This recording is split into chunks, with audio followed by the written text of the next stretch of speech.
भगवान शंकर की कथा श्रवण करने वाला, गुरु के चरणों में मत्था टेकने वाला, भगवत स्मरण में डूबने वाला, भगवत मंत्र का जाप करने वाला, भगवत नाम का स्मरण करने वाला, वो कीमत वाला हो जाता है जिसको कोई साधारण व्यक्ति समझ नहीं सकता, जिसको कोई साधारण व्यक्ति नहीं समझ सकता। वो कहते हैं ना, तेरे दर पे आके मुझे क्या मिला है, ये मैं जानता हूँ या तू जानता है। तेरे दर पे आके मुझे क्या मिला है, ये मैं जानता हूँ या तू जानता है। तुम्हारे दरवाजे पर पहुंचने के बाद मेरी कीमत क्या है?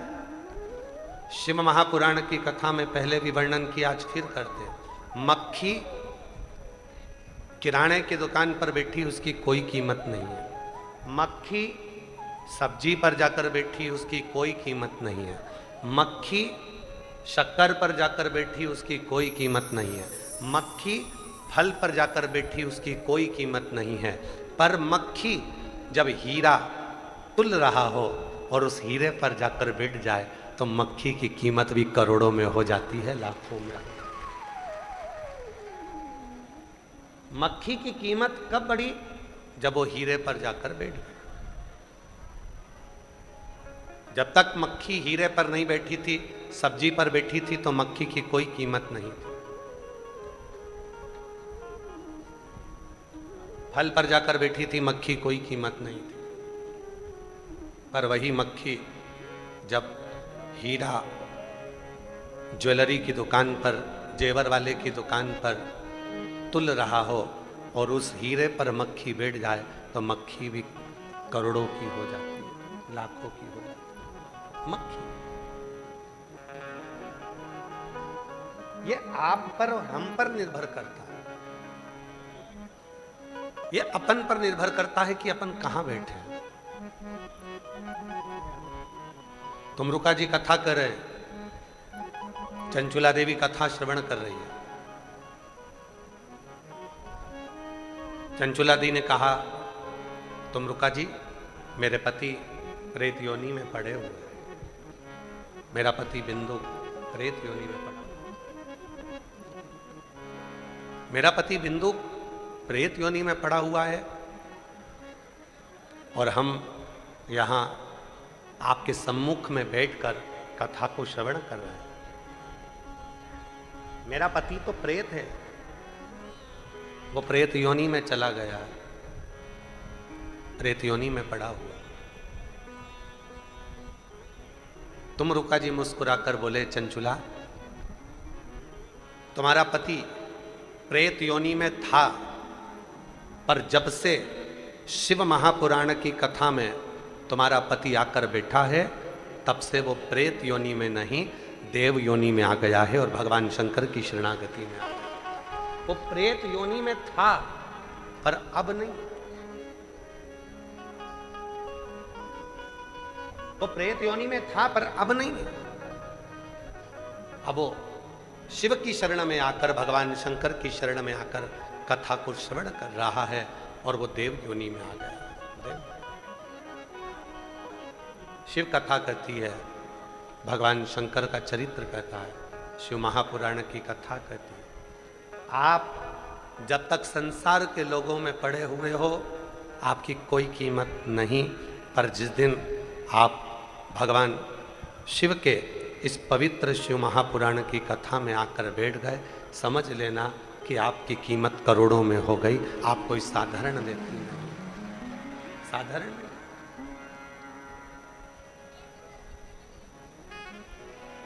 तेरे दर पे आके मुझे क्या मिला है, ये मैं जानता हूँ वो जानता है। तेरे दर पे आके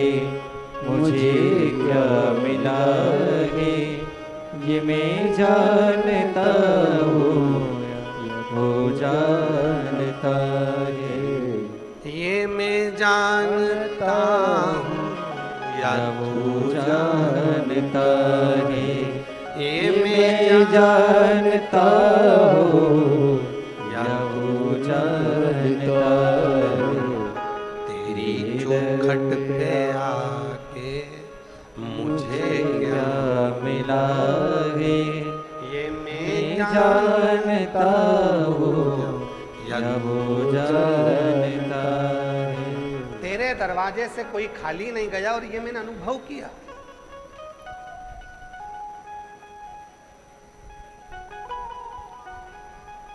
शिव महापुराण की कथा में आने के बाद भगवान शंकर श्री शिवाय नमस्तुभ्यम मंत्र बोलने के बाद यहां से 5 बार जब श्री शिवाय नमस्तुभ्यम का नाद किया जाता है और कथा पूर्ण होने के बाद जब हम भगवान की शरणागति ग्रहण कर कर, भजन ग्रहण कर कर, भक्ति ग्रहण कर कर, स्मरण कर कर जब यहाँ से जाते हैं, वो क्या देता है, कैसे देता है, ये उसके ऊपर निर्भर करता है।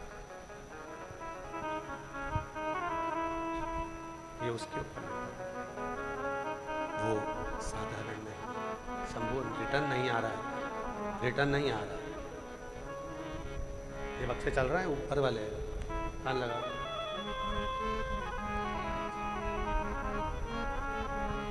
यहां पहुंचने के बाद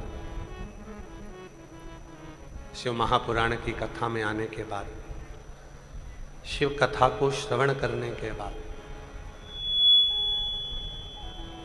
क्या देगा, कैसे देगा, क्या प्रदान करेगा, ये वही जानता है। ये उसी के ऊपर निर्भर करता है।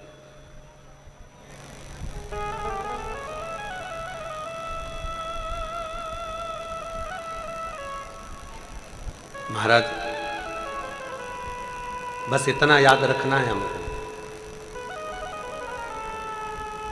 जब भी हमने कल एक बात कही थी, गुरुद्वारे में जाओ तो अपने अभिमान को घर छोड़कर जाओ, मंदिर में जाओ तो अपनी अभिमत्ता को घर छोड़कर जाओ।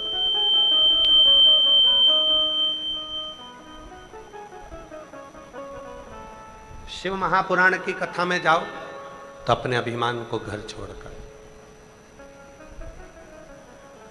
जो बोले सो निहाल।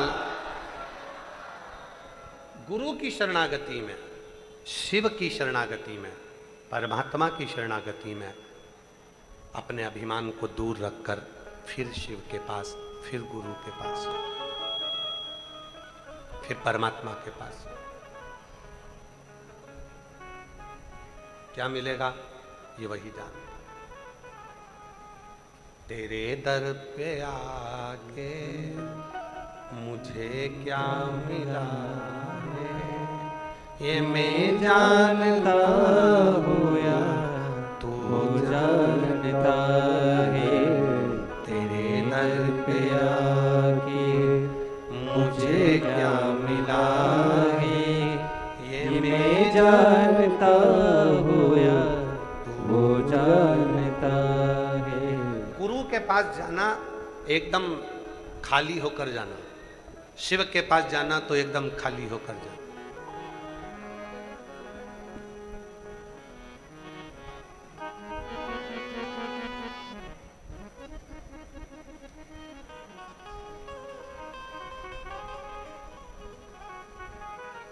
खाली होकर।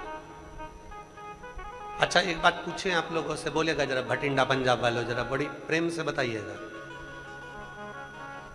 मोबाइल में बहुत सारे फोटो भरते जाओ, व्यर्थ के फोटो इकट्ठे करते जाओ, करते जाओ, करते जाओ, करते जाओ, करते जाओ, व्यर्थ के जो काम के ही नहीं है।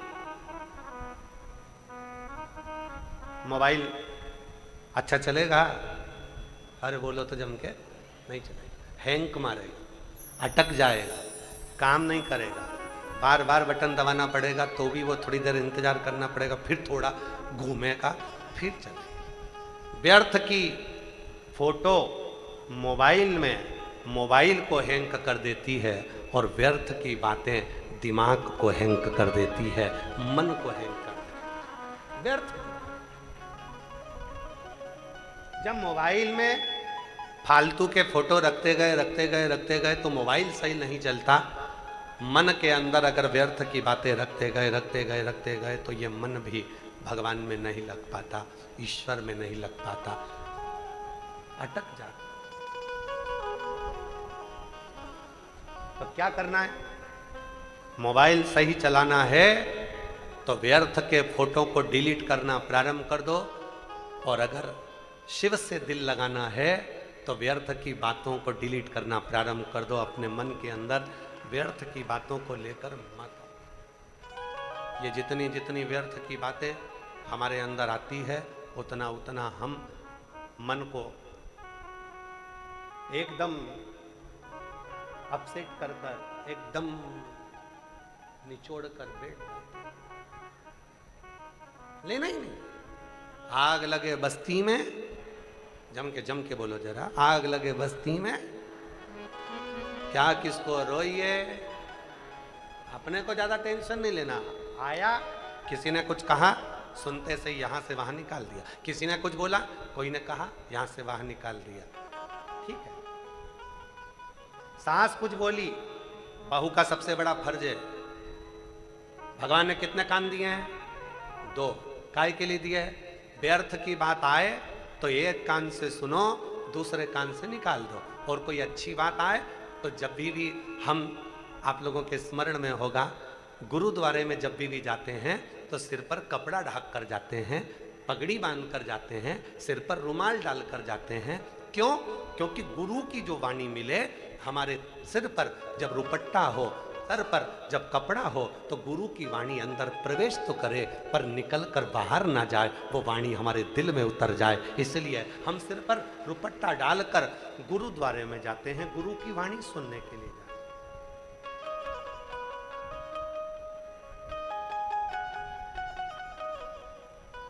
हम गुरु की वाणी सुनने के लिए जाते हैं तो सिर पर कपड़ा डालकर जाते हैं, पगड़ी बांध कर जाते हैं। गुरु की वाणी मिले, गुरु के शब्द मिले, पर वो बाहर ना निकले, हमारे भीतर उतर जाए।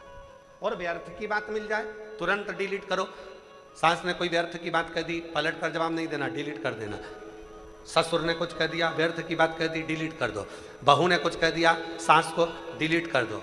पति को कुछ कहा, डिलीट करो। पति ने कुछ कहा पत्नी से, डिलीट करो। ये जितना अगर तुम इसको रखते जाओगे, मैं शादी कर कर आई थी और मेरे घर के लोगों ने ऐसा बोला था, मैं ऐसा कर कर आई थी, उन्होंने ऐसा कहा था, मकान के मुहूर्त में ऐसा बोल दिया था, फैक्ट्री के मुहूर्त में ऐसा बोल दिया था। हम रखते गए, फिर जैसे फोन हैंग मारने लगता है, उसी तरह ये दिमाग भी हैंग करने लगता है, ये मन भी विचलित होने लगता है। डिलीट करना सीख लो। सबसे सुंदर तरीका है, मोबाइल सही चलाना है तो डिलीट करना सीखो। घर सही चलाना है तो डिलीट करना सीखो। कोई ना कुछ बोला, जान वो बोले और अपन भजन गाते हुए श्री शिवाय नमस्तुभ्यं, श्री शिवाय नमस्तुभ्यं, श्री शिवाय नमस्तुभ्यं, श्री शिवाय नमस्तुभ्यं। डिलीट करना प्रारंभ कर दो। बस इतना बहुत है। मन में ज्यादा इकट्ठा करेंगे तो वो अटक जाएगा। मन में इकट्ठा हुआ, अटका। ये घर में विवाद क्यों होता है? घर में क्लेश क्यों होता है? घर में विवाद किस बात का हो रहा है? क्योंकि हमने बहुत सारा इकट्ठा कर कर रख लिया। बहुत कई देवरानियों को देखा है, कई जेठानियों को देखा है, कह देती हैं इतना भरा पड़ा है मेरे मन के अंदर, एक दिन मौका मिलेगा ना तब बताऊंगी। मतलब अभी तक फिर डिलीट ही नहीं करा, अभी तक भर के रखा, डिलीट ही नहीं। आन दो एक मौका, तब मैं बताऊंगी। मैंने इतना अंदर अपने बसा कर रखा है, जिस दिन मुझे मौका मिला ना, मैं पूरी भर चुकी हूं। अरे तो क्यों भर रही हो? डिलीट करो ना, छोड़ो।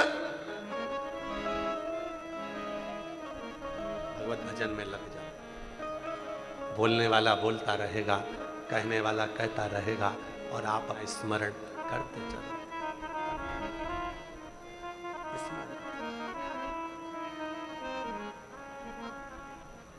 आप स्मरण में डूबे रहो, भजन में डूबे रहो, भक्ति में डूबे रहो, होगा, देखा जाए। चित्त को परमात्मा में लगाना जरूरी है। और जिस दिन तुम्हारा चित्त परमात्मा में लगना प्रारंभ हो गया, समझ लेना कि तुम्हारे जीवन में जितनी चिंता थी वो चली गई। पहले साधु, सन्यासी, तपस्वी, साधक, उपासक, संत, ब्राह्मण, सन्यासी, कोई फकीर, कोई भिक्षुक जब दरवाजे पर मांगने के लिए आता था तो पैसे नहीं मांगता था, अन्न मांगता था। आटा दे दो, चावल दे दो, रोटी दे दो, भोजन दे दो। बोलो सही है कि गलत है? पहले के समय में संत आते थे, साधु आते थे, सन्यासी आते थे, तपस्वी आते थे, फकीर आते थे। दरवाजे पर अगर कोई मांगने आता था तो वो खाने के लिए मांगता था, कुछ मुझे भूख लगी है, भोजन दे।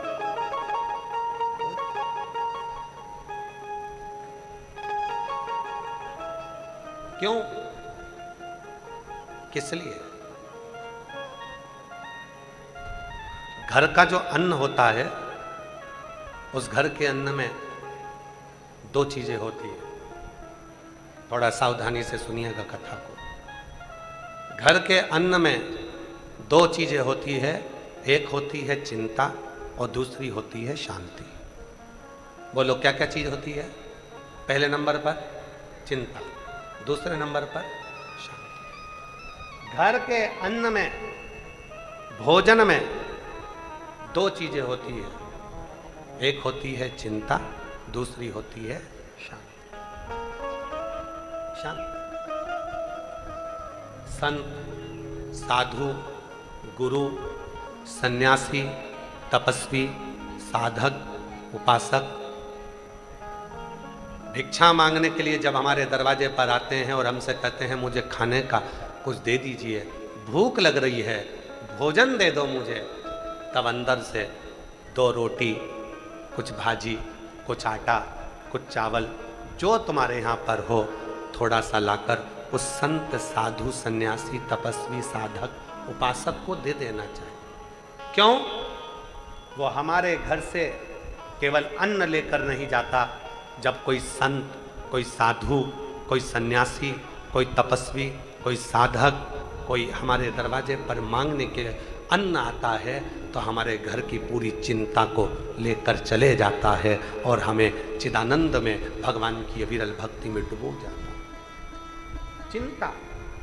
संत केवल तुम्हारे दरवाजे का भोजन नहीं कर रहा है, साधु केवल तुम्हारे दरवाजे की रोटी नहीं खा रहा है, सन्यासी, तपस्वी, साधक, उपासक केवल तुम्हारे दरवाजे की रोटी या सब्जी नहीं खा रहा है। संत, साधु, सन्यासी, तपस्वी, साधक, उपासक तुम्हारी चिंता को लेकर वो भी समाप्त कर देता है।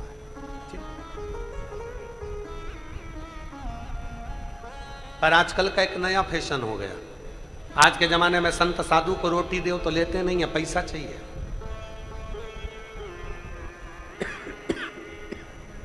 धन चाहिए, और धन भी अगर 5 रुपए दे दो तो गाली देकर चले जाए। 10 रुपए दो, 20 रुपए दो, 50 का नोट दो, 100 का नोट दो, थोड़ा बहुत तो चाहिए ही नहीं।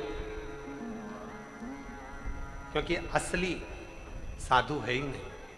असली जो सन्यासी होता है, असली जो संत होता है, उसको तो थोड़े से दरवाजों पर जाकर अन्न की भिक्षा मांगना होती है और वो भिक्षा मांग कर पाकर अपने उदर की तृप्ति कर कर चल देता है। उसको तुम्हारे वैभव से, उसको तुम्हारे धन से कोई मतलब, उसको धन से मतलब ही नहीं, उसको तुम्हारे वैभव से मतलब है।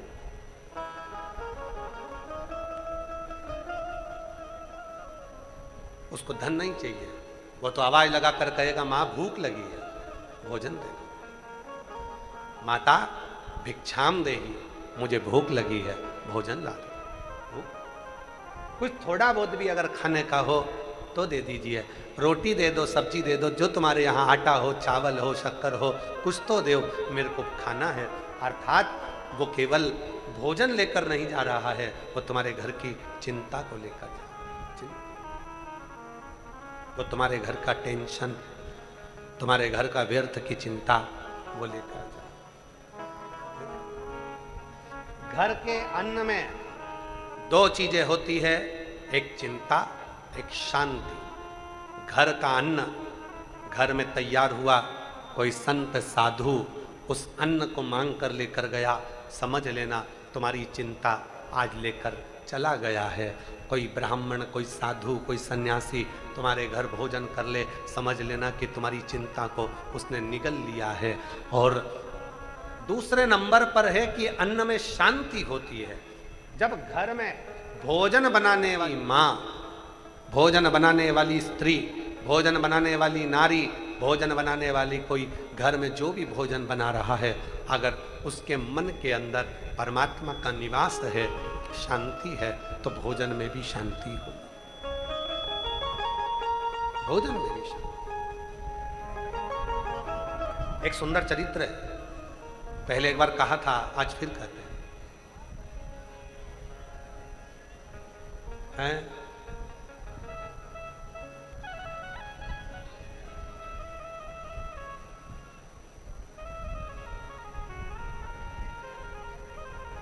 एक सुंदर सी कथा है, बड़ी सुंदर,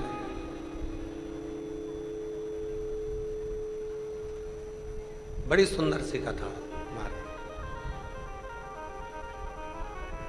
एक राजा खूब टेंशन में रहता था, खूब टेंशन। राजा इतना टेंशन करता था, इतना टेंशन करता था कि राजा को भी समझ में नहीं आता था कि मैं इतना चिंता में, इतना टेंशन में कैसे रहूं। आवाज़ सेट नहीं हुई है, बाहर का पूरा गूंज गूंज हो रही है, और यहाँ की तो खैर आवाज़ जाने दो, पर वहाँ की आवाज़ इतनी आ रही है क्योंकि वो गूंज के कारण आ रही है।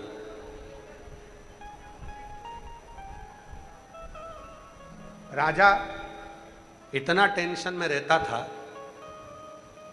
कि राजा को भी समझ में नहीं आता था कि मुझे इतनी चिंता क्यों, इतना टेंशन। इधर की आवाज खोल दो। राजा को समझ में नहीं आता था कि मैं इतना टेंशन में क्यों। राजा ने अपने मंत्रियों को बुलाया, पूछा कोई विद्वान ज्योतिष आचार्य को लेकर आओ, पूछो कि मेरे मन में इतनी अशांति क्यों रहती है। किसी ज्योतिष आचार्य ने कहा तुम्हारे ग्रह बेकार चल रहे हैं।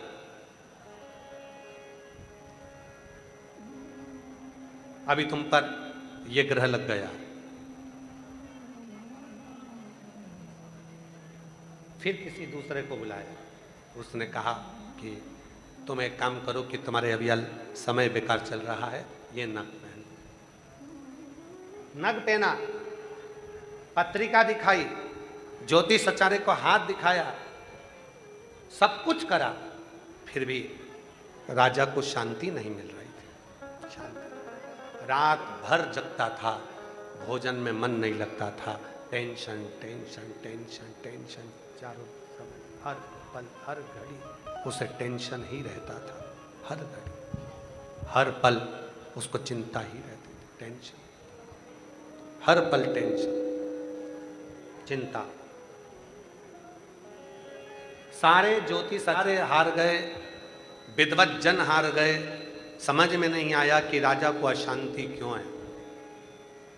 और यह केवल राजा की कथा नहीं है।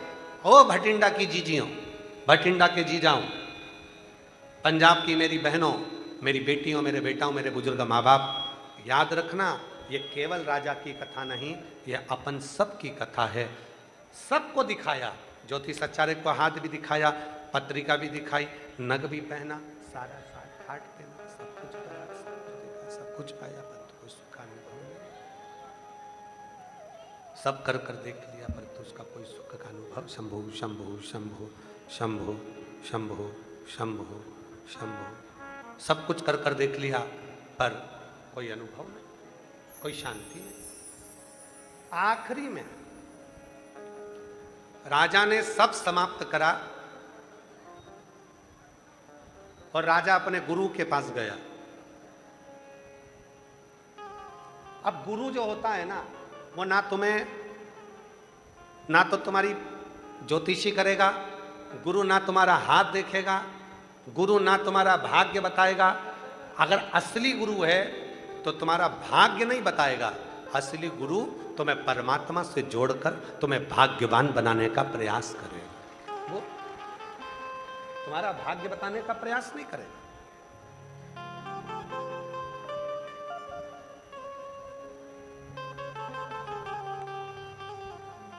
आप लोगों को मालूम होगा कि हम किसी से मिलते नहीं हैं, मालूम है ना आप लोगों को, हम मिलते नहीं।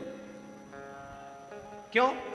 क्योंकि आप लोग मिलने के लिए आओगे तो कहोगे गुरुजी हमारा भाग्य बता दो, और हमें अपना ही भाग्य नहीं मालूम तो हम तुम्हारा क्या खाक बताएं।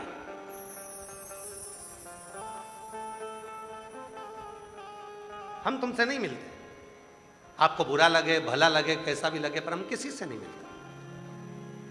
लोग कहेंगे गुरुजी हमारी पत्रिका देख लो, हमारा हाथ देख लो, हमारा भाग्य बता दो, ये बता दो मैं क्या करूं।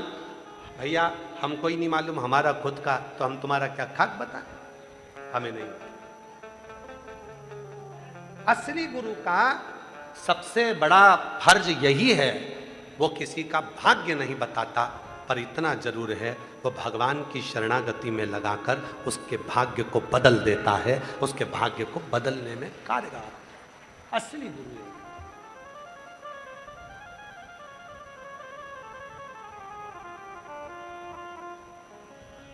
राजा अपने गुरु के पास गया। गुरुजी ने पूछा राजन आज तुम अपना पूरा काम छोड़कर मेरे नगर में, ये मेरी कुटिया में क्यों? राजा कहने लगा महाराज मैं बहुत चिंता में पड़ा हूँ, रात भर नींद नहीं आती, भोजन भूख नहीं लगती, मैं भोजन भी नहीं कर पाता, मैं रात भर सो नहीं पाता, टेंशन टेंशन टेंशन टेंशन लगी रहती है। क्या टेंशन होती है, क्या चिंता होती है, समझ में नहीं आ रहा, क्या चिंता है समझ में नहीं आ रहा, बस चिंता ही चिंता लगी रहती है। गुरुजी ने कहा एक काम कर, भोजन कौन लेके आता है? मेरी धर्म पत्नी। भोजन कौन बनाता है? भोजन बनाने वाली एक दासी रखी है, भोजन बना। गुरु ने कहा वो भोजन बनाने वाली जो है उसको बुला, उससे पूछ तेरे घर में कोई परेशानी तो नहीं है। राजा ने भोजन बनाने वाली को बुलाया, पूछा तुम्हारे घर में कोई तकलीफ है क्या? उस भोजन बनाने वाली ने कहा बारिश आने वाली है, मेरा ऊपर का छत पूरा टूटा हुआ है, पिछले वर्ष भी पानी टपकता रहा, पूरा घर गीला हो जाता था, बच्चों को खाने को नहीं मिलता था, वो चिंता मेरे दिमाग में रात दिन चलती है। बस राजा को समझ में आ गया ये दासी भोजन बनाती है, चिंता करते करते भोजन बनता है तो मैं भी चिंता में पड़ जाता हूँ। राजा ने उसी दिन दासी का मकान बनवा दिया, चिंता खत्म हो गई, राजा का चिंता भी समाप्त हो गई, नींद भी आने लगी, भोजन में भी सुख होने लगा, सारा सुख राजा को मिलने लगा, शांति हो गई। भोजन, घर में जो भोजन बनता है उसमें दो चीजें होती है, एक चिंता एक शांति। घर के भोजन में दो चीजें हैं, एक चिंता है एक शांति। असली गुरु उस चिंता को मिटाने का जो जड़ है उसको ढूंढता है। एक पत्र अच्छा है, देखिए।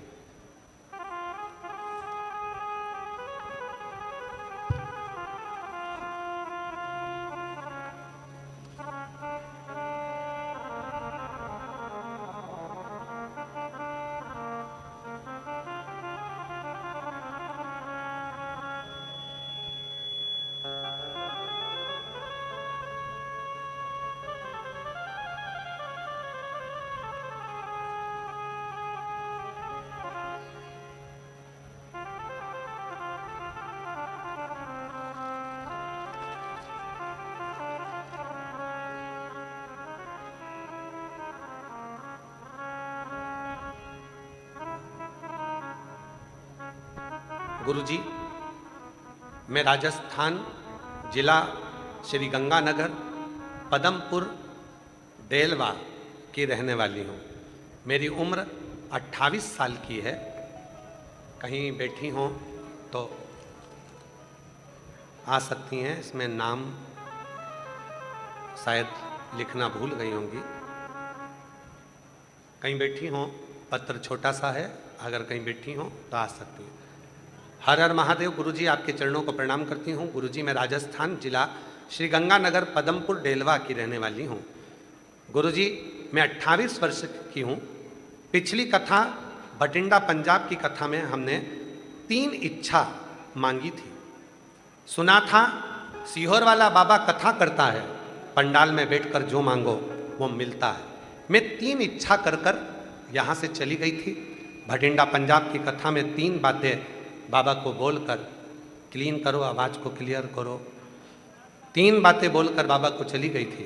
गुरुजी मेरी पहली बात थी, मेरी बुआ जी के गले में कैंसर की गठान हो गई थी।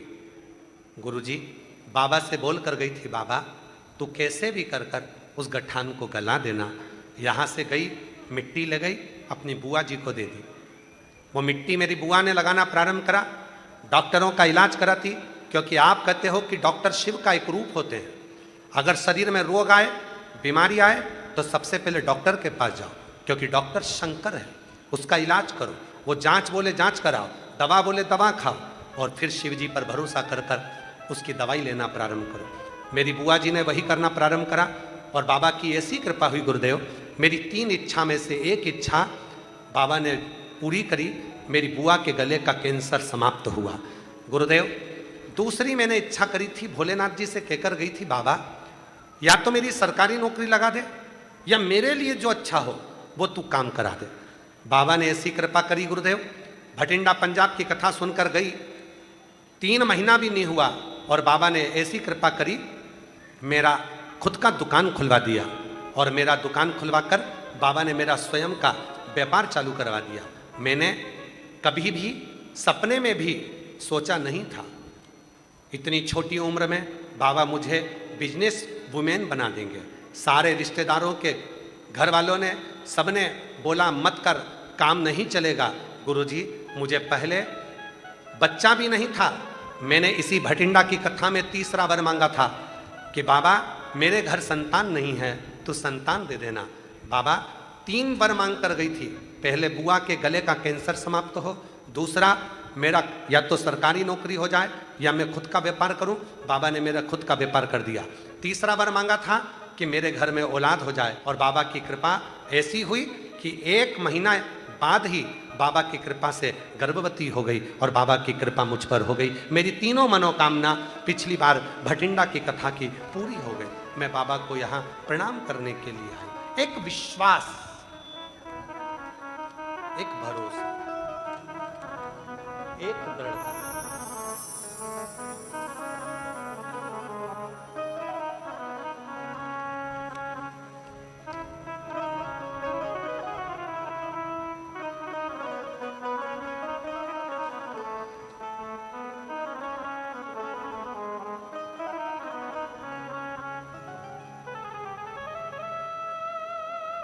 बेटी ने लिखा है किसी ने, आज फादर्स डे है और भोले बाबा जी मेरे पिताजी हैं, इसलिए उसने एक सुंदर ग्रीटिंग बनाकर भेजा। सुंदर बना। और बेटी ने लिखा है, पिता का कोई दिन नहीं होता, बल्कि मेरे बाबा से हर दिन मुलाकात होती है, वही मेरे पिता हैं। नाम है कोमल, पति का नाम है रजत खरोड़, भटिंडा की रहने वाली है। कहीं बैठी हों तो हाथ हिला सकती हैं। भटिंडा से कोमल, पति का नाम रजत खरोड़।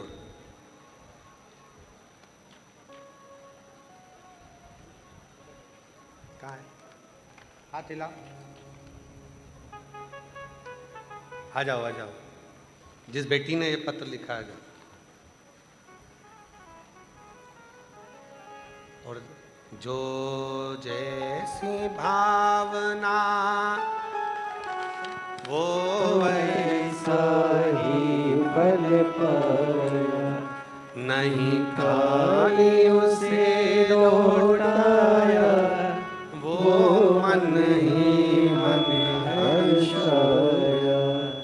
कर दिया माला माल काशी वाले ने, लुटा दिया भंडार काशी वाले ने, लुटा दिया भंडार काशी वाले ने, कर दिया माला माल काशी वाले ने। एक विश्वास, एक भरोसा, एक दृढ़ता अपने भीतर उत्पन्न करिए।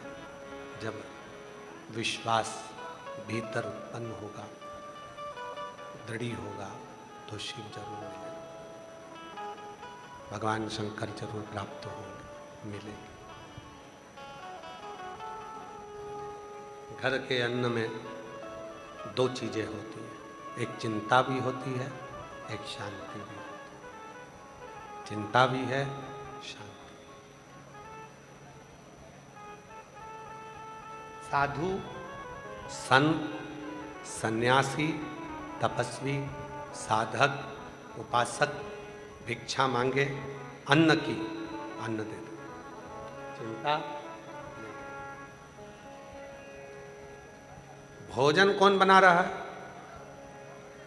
कैसे बना रहा है, किसके लिए बना रहा है, किस भाव से बना रहा है, ये उस पर नहीं, उस पर नहीं।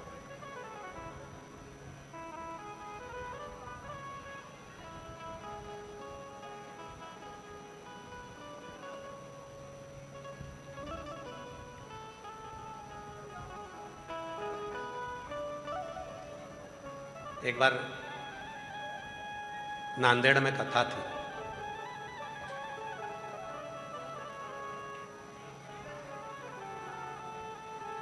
डॉक्टर साहब ने कथा करवाई थी नांदेड़ में। तो नांदेड़ साहिब में दर्शन करने के लिए जब गए तो लंगर में कई धनपति भी लंगर छक रहे थे।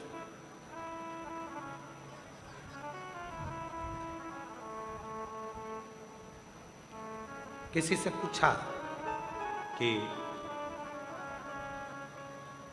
बहुत पैसे वाले लोग, करोड़पति भी लंगर छक रहे हैं।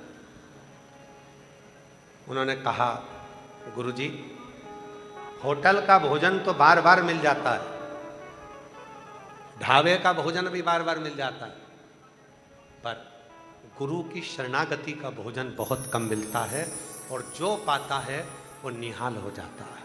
जो वो निहाल, किस भाव से बनाए भोजन, किसके लिए बनाए भोजन, किसको भोग लगाया गया इस भोजन का, किस भाव का है वो, हमें सुख देता है। सुख, कितना सुंदर एक चरित्र आता है शिव पुराण का, एक बड़ा सुंदर सा चरित्र आता है। एक बार माता पार्वती जी ने भोजन बनाया, वो भोजन बनाकर माता पार्वती जी ने भोजन बनाया, सबको सूचना दी, भोजन तैयार है, भोजन करो। सब आए। मां अन्नपूर्णा के हाथ के भोजन का इतना प्रभाव था, इतना प्रभाव था कि भूत प्रेत डाकनी पिशाई चुड़ैल भयंकर भयंकर जितने भी शिव जी के गण थे, जब वो भोजन करते थे, भोजन ग्रहण करते थे, तो कितना ही खा ले, तृप्ति ही नहीं मिलती, तृप्ति ही।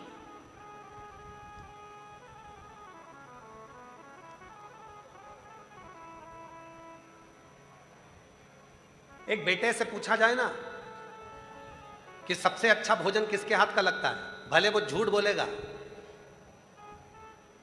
कि मेरी पत्नी अच्छा भोजन बनाती है, झूठ बोलेगा, पर सही में उससे पूछा जाए कि सबसे अच्छी दाल, सब्जी, पराठा अगर कौन बना सकता है, तो चुपचाप से कान में आकर कह देगा, मेरी मम्मी बना सकती है, मेरी मम्मी।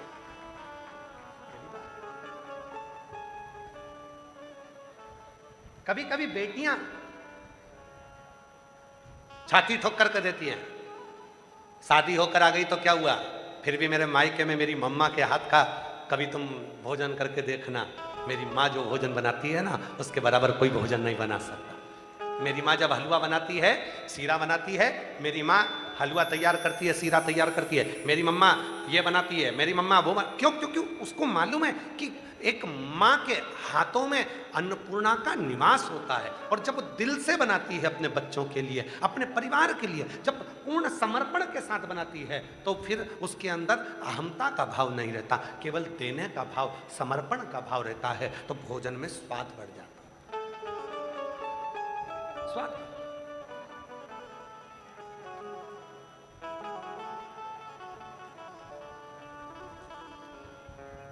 शिव कथा कर रही है, भगवान शंकर का चरित्र कर रहा है, शिव महापुराण की कथा कहती है कि शिव तत्व की प्राप्ति, अन्न के दो भाग हैं, एक उसमें चिंता भी है, एक उसमें शांति भी है। तो चिंता का जो भाग है, हम जब आपको कथा में पहले कहा था, आपके स्मरण में है कि नहीं है हमको नहीं मालूम, पर एक बार कथा में कहा था, आप लोगों को हो सकता है याद हो, हमारे घर के अंदर कोई अतिथि अपने पानी पीने के बाद गिलास झूठा कर कर हमारे घर में जब रखता है, जितनी देर हमारे घर में वो झूठा गिलास अतिथि के मुख का झूठा रखा रहता है, उतनी देर वो हमारे घर की सारी चिंताओं का हरण कर लेता है। अतिथि देवो भव। अतिथि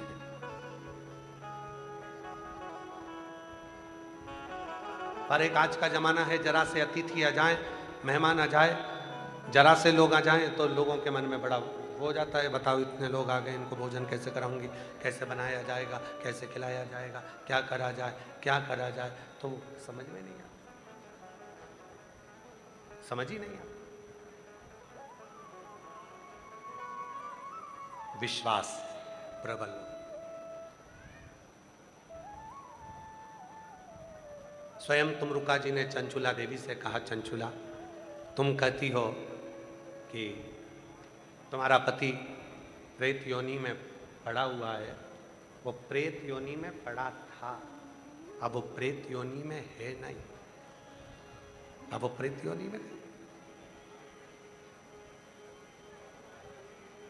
अब तो वो शिव महापुराण की कथा को श्रवण कर कर, भगवान शंकर की कथा को श्रवण कर कर देव योनि को प्राप्त हो देव।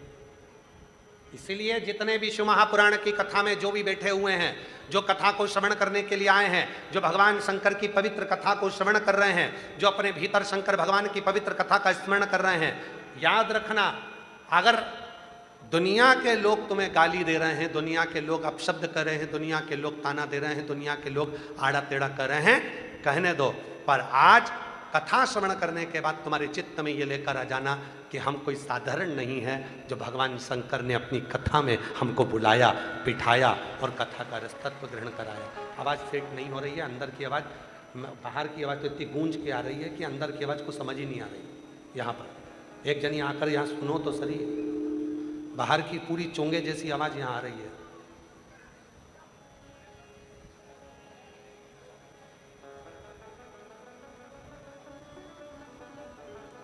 शिव ने कृपा कर कर, भगवान शंकर ने करुणा कर कर, दया कर कर यदि बिठाया, बुलाया, तो वो उसकी कृपा, उसकी दया, उसकी उदारता है।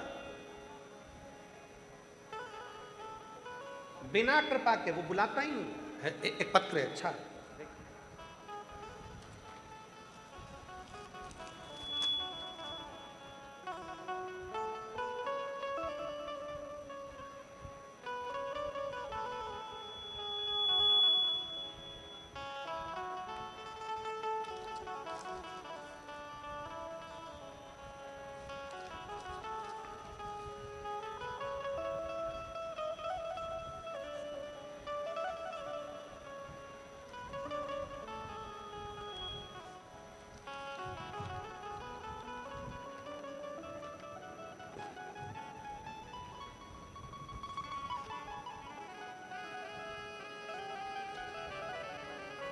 आ जाओ आ जाओ। आ जाओ।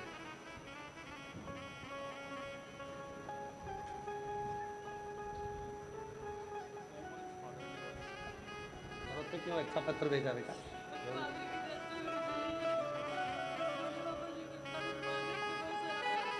वो संभालता तो है उसको क्या।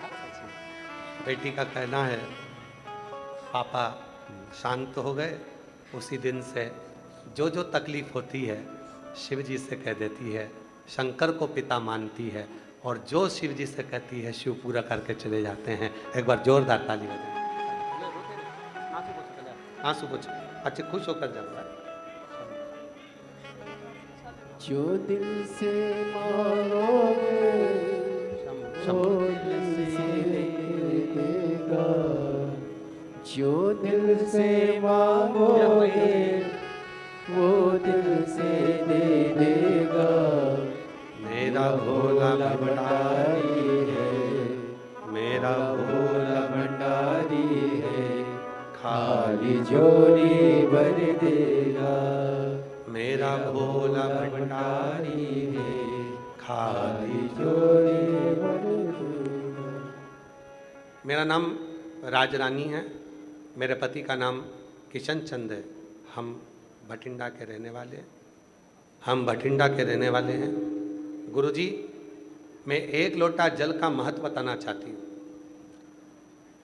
मेरी तबीयत खराब रहने लगी थी गुरुजी, मैंने डॉक्टर को दिखाया तो पता चला कि मेरे गर्भाशय में 2 गठान हैं। डॉक्टर ने मुझे ऑपरेशन करवाने के लिए कहा, लेकिन गुरुजी मैं ऑपरेशन नहीं करवाना चाहती थी। गुरुजी फिर एक दिन मेरी देवरानी ने आपकी कथा के बारे में बताया। फिर गुरुजी हमने आपकी कथा को सुनना शुरू किया, और गुरुजी हम सीहोर भी गए और वहाँ से रुद्राक्ष लिया। कंकर शंकर की पूजा करके एक कंकर शंकर घर ले आए। फिर हम हर रोज रुद्राक्ष जल शिव जी को चढ़ाते और आचमन कराते, और मैंने एक बेलपत्र और एक सांतुरवा वाला उपाय भी किया, और शिव जी की कृपा ऐसी हुई कि मेरी दोनों गठान गल गई। अब मैं बाबा को यहाँ पूर्ण तरह से ठीक हो गई और बाबा को यहाँ धन्यवाद देने के लिए आई हूँ। गुरुजी, मैं राजरानी, पति का नाम किशन चंद है, हम भटिंडा पंजाब के ही रहने वाले हैं। कहीं बैठी हैं क्या? कहीं बैठे हों तो हाथ हिला सकती हैं और आ सकती हैं। एक पत्र और बड़ा सुंदर है। मेरा नाम राजबाला है, मेरे पति का नाम सावरमल। शंभो शंभो शंभो शंभो, गला पकड़ रहा है बाबा। शंभो शंभो शंभो शंभो शंभो शंभो शंभो। मेरा नाम राजबाला है, मेरे पति का नाम सावरमल सैनी है, गोत्र दैया। मेरे गांव 22 NTR, तहसील नोहर, जिला हनुमानगढ़ के निवासी हैं। एक लोटे जल का मैं क्या बखान करूं। मेरा बेटा 7 साल से सरकारी नौकरी का प्रयास कर रहा था, वह सफल नहीं हुआ। बहुत कोशिश करी पंडित जी की, कोई भी दिखलाया परंतु समाधान नहीं मिला। फिर मैंने आपकी कथा सुनना प्रारंभ करा, एक लोटा जल भोले बाबा को चढ़ाना प्रारंभ किया। पंडाल में पहली कथा सिरसा हरियाणा में 2024 में सुनी और बाबा से प्रार्थना करी। मेरे बेटे को लेकर मैं भटिंडा की कथा में भी आई। बेटे ने यहाँ पर बैठकर बाबा से सरकारी नौकरी मांगी और बाबा की ऐसी कृपा हुई गुरुदेव कि मेरे बेटे का सिलेक्शन 2025 में बैंक में हो गया और आज मेरा बेटा सरकारी बैंक में नौकरी कर रहा है। मैं बाबा को यहाँ धन्यवाद देने के लिए आई हूँ, बाबा को प्रणाम करने आई। कहीं बैठी हो राजबाला, कहीं बैठी हो तो आ सकती है।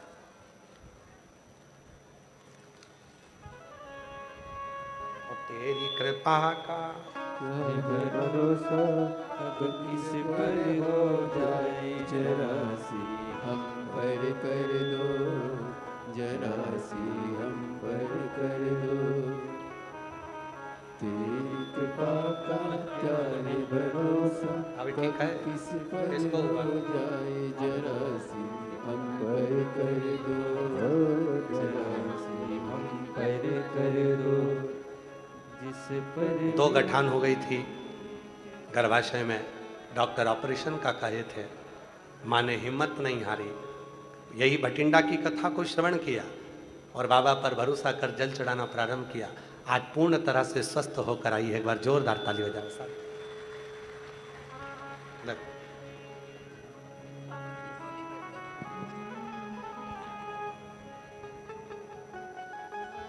जिस पर भी हो गई तेरे कृपा करुणा वो भव पार हुआ, भव पार हुआ। पापी हो चाहे जितना उसका भी बाबा उद्धार हुआ, उद्धार हुआ। विद्या जामिल गणिका जैसे तेरे मन को भाई जरा सी हम पर कर दो, जरा सी हम पर कर दो।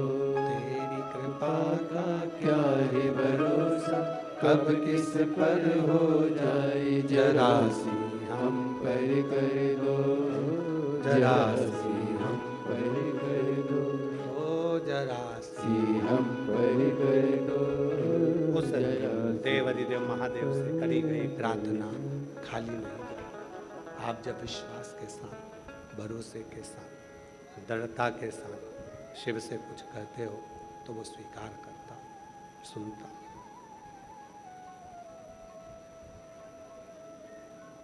कल कथा में अपन ने श्रवण करा था सती मैया का शिव जी के साथ विवाह।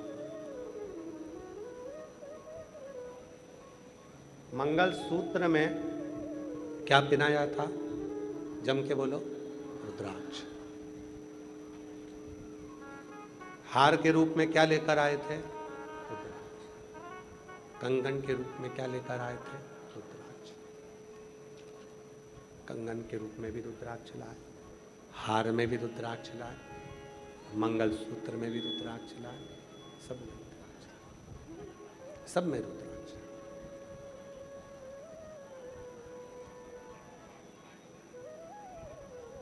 और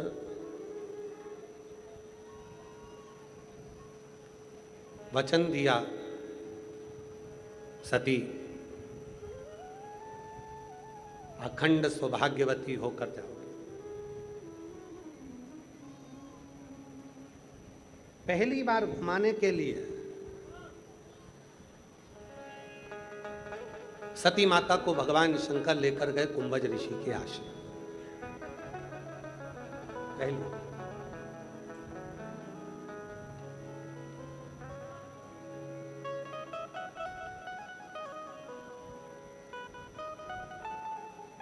शादी पक्की हुई,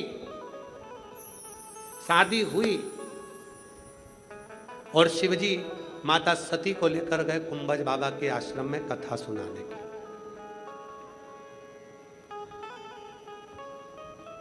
पदम जी, आज तुमको देखकर भी हमको शंकर जी की याद आ गई। शंकर भगवान शादी होने के बाद सती माता को कथा सुनाने ले गए तो तुम शादी के पहले ही कथा सुना दिया।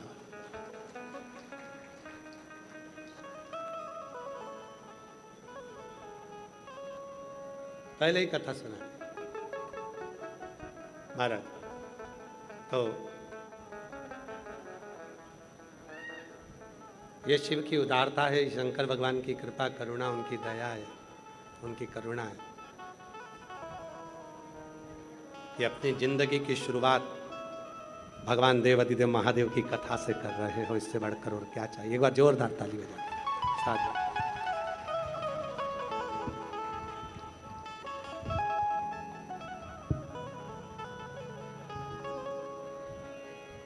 शिव कथा कहती है, भगवान शंकर की कथा कहती है, भगवान शंकर का चरित्र कथा है, शिव महापुराण की कथा कहती है। सती मैया को लेकर भगवान देवाधिदेव महादेव भगवान शंकर कुंभज बाबा के आश्रम में गए और भगवान कुंभज ऋषि कथा कहना प्रारंभ करे। यहां शिवजी सती माता कुंभज ऋषि को प्रणाम करे, उससे पहले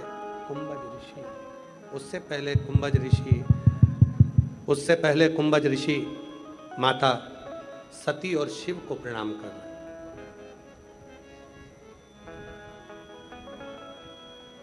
कुंभज ऋषि सती और शिव को प्रणाम कर रहे हैं। प्रणाम किसको करना था? शंकर भगवान सती माता को, कुंभज ऋषि को प्रणाम करना था, पर प्रणाम कौन कर रहा है? कुंभज ऋषि सती माता और शिव जी को प्रणाम कर रहा है। विचार करिएगा, जरा सोचिएगा, स्मरण में लाइएगा, आपकी चित्तवृत्ति में लाइएगा, आपके स्मरण में लाइएगा। आप सब प्रणाम किसको करते हो?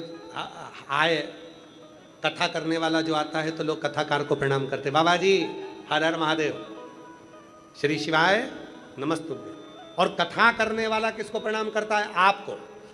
कथा करने वाला कथा सुनने वाले को प्रणाम करेगा। क्यों करेगा? क्योंकि कथा बाचने वाले से ज्यादा बड़ा होता है कथा सुनने वाला।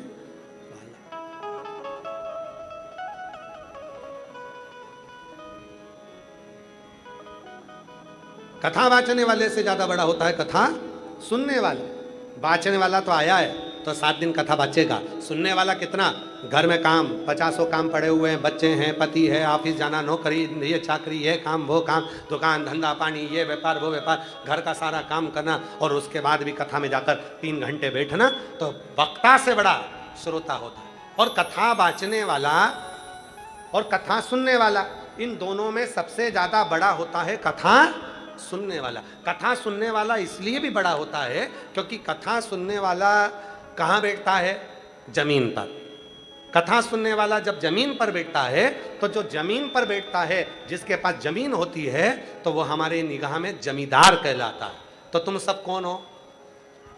जम के बोलो, और जम के बोलो, जमींदार। कौन हो तुम सब? जमींदार। जिसके पास जमीन, जो जमीन पर बैठा वो सब जमींदार। और जमींदार जमींदार होता है। मन पड़ता है तो बैठ गया, मन पड़ गया तो उड़कर चल दिया, मन पड़ा तो पानी लिया पी लिया, मन पड़ा तो थोड़ा पांव भी लंबा कर लिया, मन पड़ा तो थोड़ी बहुत देर विश्राम भी कर लिया, क्योंकि जमींदार की मर्जी। जमींदार कुछ भी कर सकता है। कई जमींदार तो ऐसे भी हैं, जेब में से निकाल के मल भी लेते हैं और महाराज जी का इंतजार करते भजन कब गाएगा। और महाराज जी ने जैसे भजन गाया तो इसने फटकी लगाई, और जैसे ही महाराज जी बोले हाथ, अब तो जमींदार है, वो तो कुछ भी कर सकता है। जमींदार जमींदार होता है। तो तुम सब कौन हो? जमींदार। कथा बाचने वाला जमीन पर नहीं बैठता, कि 4 पांव की चौकी पर बैठता है। तो जमीन पर बैठे तो जमींदार, चौकी पर बैठे तो जमीन पर बैठे तो जमींदार, और चौकी पर बैठे तो चौकीदार। अब जमींदार तो हाथ पैर हिला सकता है, पर चौकीदार जब तक 5 नहीं बज जाए तब तक एक जैसा, ना पाँव लंबा करेगा, ना हाथ लंबा करेगा, ना सोएगा, ना खाएगा, ना पिएगा। चौकीदार चौकीदार होता है। इसलिए भगवान कुंभज ऋषि ने तुमरुका चंचुला देवी के सम्मुख, भगवान तुमरुका जी ने बड़ी सुंदर बात कही कि सती और शिव कथा सुनने के लिए आए हैं। सती और शिव कथा श्रवण करने के लिए आए हैं। और जब कथा सुनने के लिए आए तो कुंभज ऋषि ने उनको नमन किया, प्रणाम किया और निवेदन किया। निवेदन कि भोलेनाथ सुना दो ऐसी कथा जिसे सुनकर मैं भी अमर हो लूं। भोलेनाथ सुना दो ऐसी कथा जिसे सुन कर मैं भी अमर हो लूं। भोलेनाथ सुना दो ऐसी कथा जिसे सुन कर मैं भी अमर हो लूं। सुना दो ऐसी कथा जिसे सुन कर मैं भी अमर हो लूं। भोलेनाथ सुना दो ऐसी कथा जिसे सुन कर मैं भी अमर हो लूं। जिसे सुन कर मैं भी अमर हो लूं। जिसे सुन कर मैं भी अमर हो लूं। जिसे सुन कर मैं भी अमर हो लूं। जिसे सुन कर मैं भी अमर हो लूं।